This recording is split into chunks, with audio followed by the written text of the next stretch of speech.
మధ్యప్రదేశ్లోని రాయ్సేన్ జిల్లాలో విషాదం నెలకొంది. పెళ్లి ఊరేగింపు కాస్త విషాదంగా మారింది. పెళ్లి ఊరేగింపు జరుగుతున్న సమయంలో ఓ ట్రక్కు అదుపు తప్పి జనంపైకి దూసుకువెళ్లింది. ఈ ఘటనలో 6 ప్రాణాలు కోల్పోయారు. మరో 10 మందికి పైగా గాయపడ్డారు. వీరిలో 5 పరిస్థితి విషమంగా ఉన్నట్లు తెలుస్తోంది.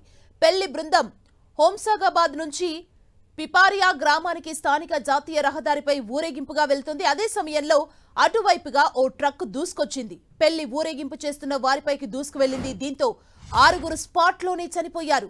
పోలీసులు, జాతీయ రహదారి భద్రతా సిబ్బంది అక్కడికి చేరుకొని సహాయక చర్యలు చేపట్టారు.